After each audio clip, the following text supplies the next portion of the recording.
Бидний нэвтрүүлгийг хуваарийн алт толборлох үйл ажиллагаа эрхэлж буй иргэд энэ асуудалд зөв зохицуулалт, гарцгааж буй орон нутгийн төрийн болон төрийн бус байгууллагын удирдлага нийт хүмүүст зориулан бэлтгэв.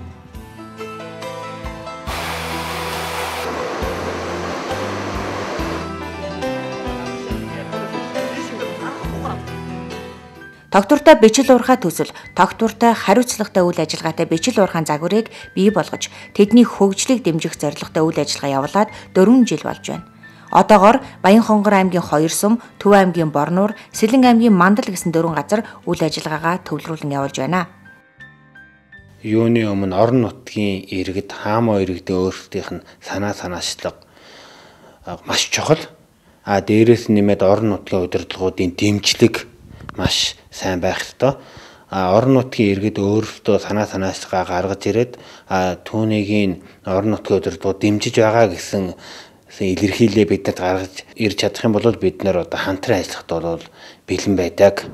Манай оронд хуваарийн ашигт малтмал олборлож буй иргэдийн 90% нь алт олбордог. Алт дагсан амьдралд сайнаасаа илүү саар, нэн төрөнд анхаарахгүй болохгүй зүйлүүд маш олон байна. Тиймээс ч тогтвортой бичил уурхай төсөл алтны үндсэн ордны болон шорон ордуудад бичил уурхайн загварыг бий болгохоор ажиллаж байгаа юм. Энд бид эхлээд төсөл тодорхой хугацаанд хэрэгжиж дуусахад хуваарийн ашигт малтмал олборлох үйл ажиллагаа яаж цэгцэрсэн байх вэ? Бидэнд юу үлдэх вэ гэдэгт анхаарлаа хандууллаа.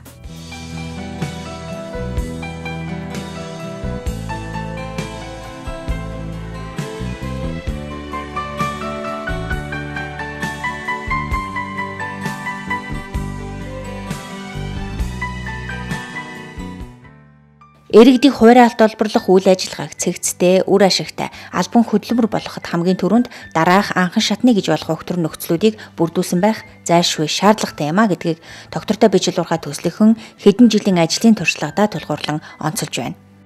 Үүнд нэгдүгээрт газрын асуудлыг ямар нэгэн арга замаар шийдвэрсэн байх. Хоёрдугаарт хуваарийн ашигт малтмал олборлож буй иргэд бүлэг нөхөрлөлийн зохион байгуулалтанд орсон байх. Одоогоор бодит байдалд гол төлөв ямар арга замаар асуудлыг шийдвэрлэж байгааг дараах ярианаас анхааран үзээрэй.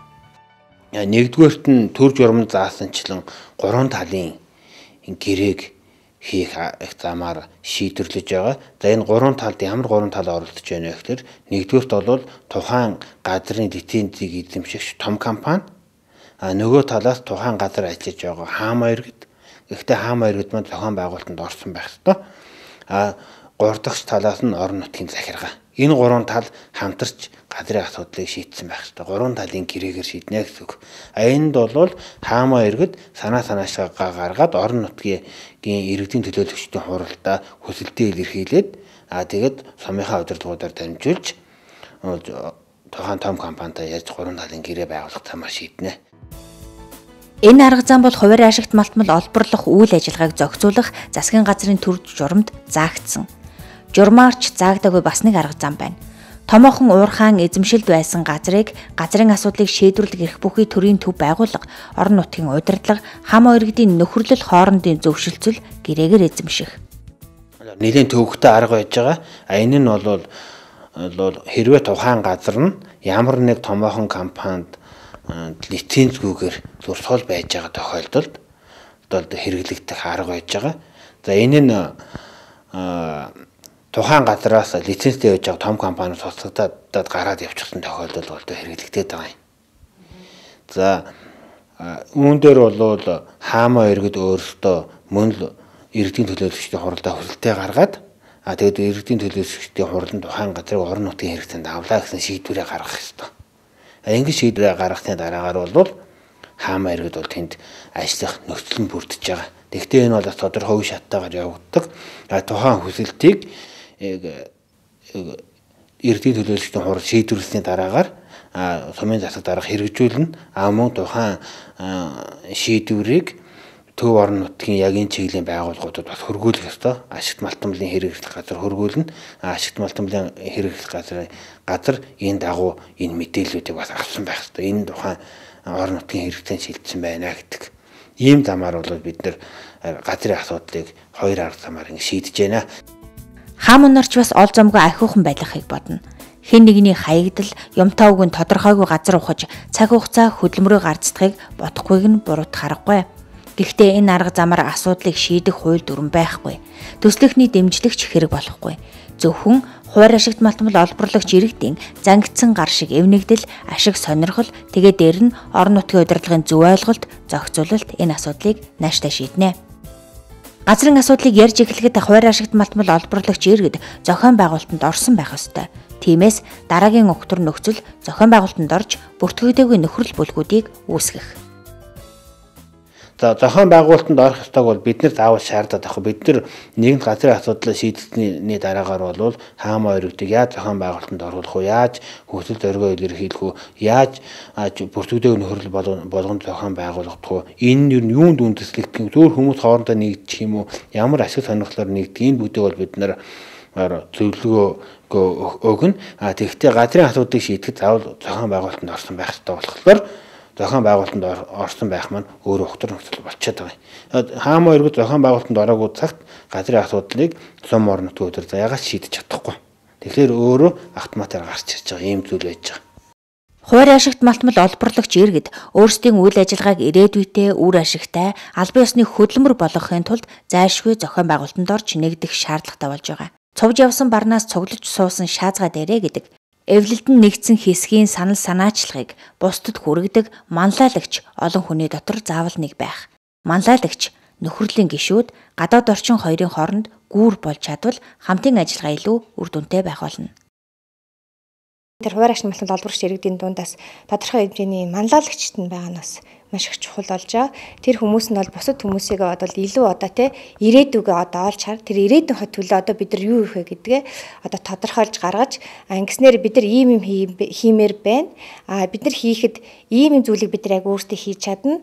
Ийм зүйлдер бид нар гадны дэмжлэг тусалцаа хэрэгтэй байна гэж аюу тодорхой орж ирдэг. Энэ дээр нь бид нар тодорхой хэмжээний ингэж явбал илүү өшөө өргөн хүрээг хамрна. Өшөө илүү тогтвортой ажиллах бололцоог нэмэгдүүлнэ гэсэн тал дээр арга зүйн зөвлөгөөг өгдөг.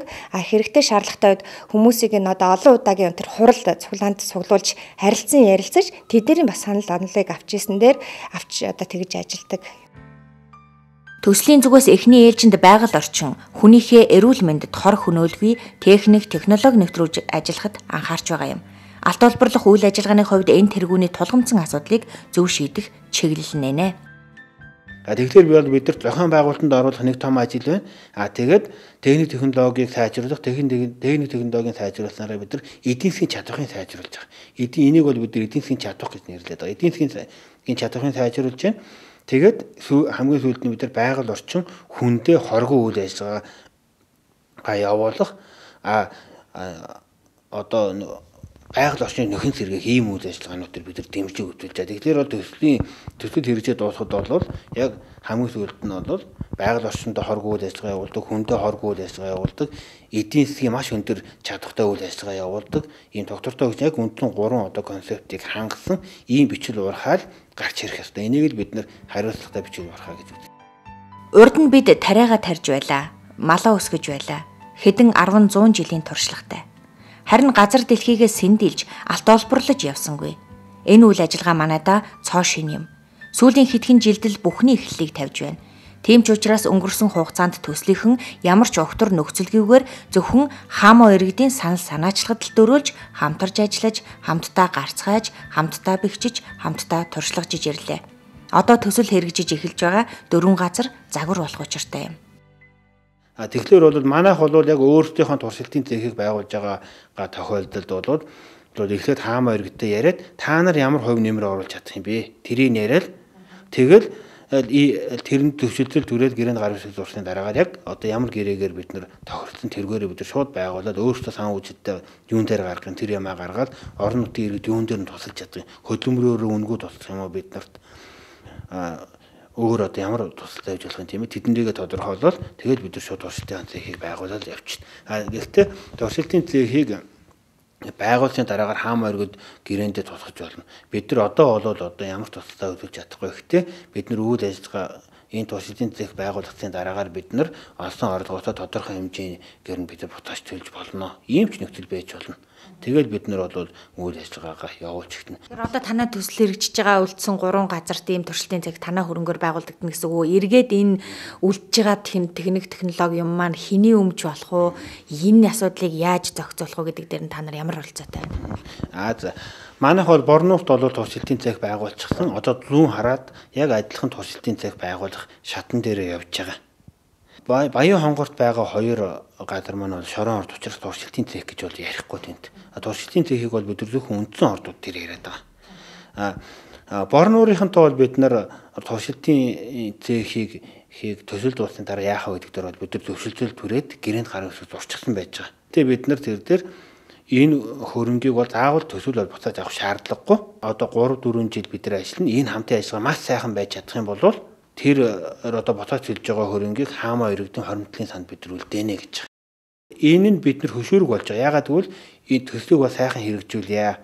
Тэгэхээр бол тэд нар энийг одоо хоримтлын санд авч үлдэхийн тулд хамтын ажиллагаан дээр маш их анхаарч байгаа орон нутгийн хаамаа иргэд. Бид нар энийг хөшөөрөг болгож ингэж ийм оруулж байгаа. Тэгвэл шорон ордын хувьд бол ашиглалт тэр газараа яаж авах уу? Тэр яаж аваар ослогоо тэнд ажиллах уу гэх нь бол хамгийн том асуудал байж байгаа.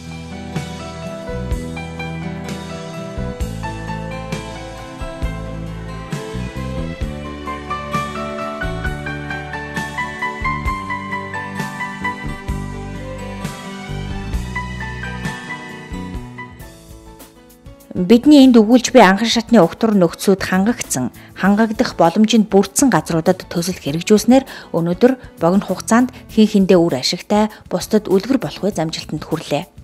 Өнгөрсөн хугацаанд үйл ажиллагаа явуулсан зарим газраасаа төслийнх нь татгалцсан. Хамгийн их дэмжлэг үзүүлж байх үүрэгтэй орон нутгийн удирдлага нь энэ асуудалд анхаарал тавиагүй учраас ямар нэгэн арга замаар шийдэж болох байсан газрын асуудлаа шийдэж чадалгүй цаг хугацаа хөрөнгө мөнгө дэмий өргөд хүрсэн. Харин энд бүр эхнээсээ зөв замаар явж олон талын дэмжлэг тусалцааг өөрсдийн санаачлага, үйл ажиллагаагаараа ажил хэрэг болгож чадсан Төв аймгийн Борнуур сумын хуваарай ашигт малтмал олборлагч иргэдийн амжилтаас энд үзүүлье.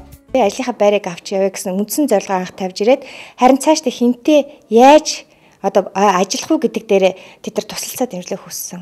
За энэ дээр яг манай төсөл орж тэгвэл танаа санаачлал ажлын байрыг хадгалж үзлээ. Гэхдээ нийгэмээс тавьж шаардлагыг тэ хүлээн зөвшөөрөөд мөнгө усгүй тийм одоо үйл ажиллагааг бас явуулъя гэсэн саналыг бол айл тад яаж зохицуулах вэ гэдэг бид нар анхны одоо олон талын уулзалтыг зохион байгуулж тэр уулзалтан дээр зүгээр нэг яриад өнгөрөх биш. Бүр тодорхой тэдний саналыг бид нар цаасан дээр буулгахад туслаад төсөл маягаар бэлдэж өгсөний үндсэн дээр одоо тэгээд дэмжигч талуудад энэ саналуудаа өгсөн байгаа.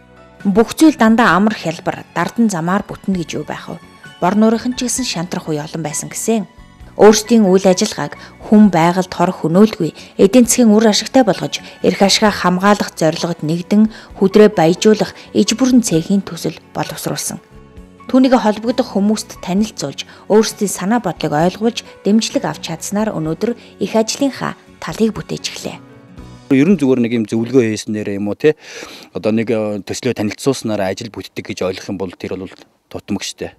Тэгээд үндсэндээ төслөө бид нэр үндсэндээ ажил хэрэг болгохын тулд одоо хаама компани хүртэл байгуулах болж байгаа. Аж ахуй нэгж байгуулна гэдэг чинь бас л өндөр шалгуурыг давж эхэлнэ. Нөгөө хөрөнгө босгож хувийн нийлүүлэгч нэрээс олно. Тэгээд хинээр хийлэх үү? Ямар компаниар гүйцэтгүүлэх үү? Эсвэл одоо монопол эрх эдэлдэг алтны одоо компаниар гүйцэтгүүлэх үү? Одоо төслөө гүйцэтгүүлэх үү гэхэд л учир шалтгаанууд гарч ирсэн. Тэгэхээр нэг иргэшээлд орох юм уу? Эсвэл ердөөсөө холбооноос зохион байгуулсан энэ санаачлаган дээр тулгуурласан одоо компани байгуулах уу гэдэг л юм байна. Тэгэхээр өөрөөсөө хийх нь бидний одоо төрийн бас байгууллагын одоо үр дүндээ хүрэх нь эрхэм зорилгодоо тулгуурласан хүчинтэй бид нэр болохоос нь болохгүйг нь хүртэл явж яаж өнөөдрийн энэ одоо компаниг байгуулж энэ термийн цогцлуур төвийг одоо гүйцэтгэж одоо термийн үйлчлэг гүйцэтгэдэг компаниг байгуулж байгаа юм л да. Хаама хувьцат компани 3 сараас эхлээд үйл ажиллагаа явуулж эхэлсэн. Энэ үйл ажиллагаа явуулах одоо үндсэн зарчим нь болохоор бичид уурхаачдын хөдрийг баяжуулах тэдний үйл ажиллагааг төр жумрын хүрээнд хууль зүйн зохицуулалтанд оруулах гол үндсэн чиглэл нь тийм байгаа. Тэгээд хаама компани хувь хүний төсвийн нийлүүлсэн хөрөнгө дээрээс нь засгийн газраас зээл авсан байгаа. Энэ бол иргэн төлөгдөх нөхцөлтэй 2010 оны 1 сарын 1-ээс иргэн төлөвлөлтийн хугацаа эхэлж байгаа. Тэгээд Швейцарын хөгжлийн агентлагаас нэг дуршилтын цэг иж бүрнээрээ одоо энэ дуршилтын цэгийн бол одоо хөрөнгийн 50% компани буцаад иргэн төлөвлөхөөр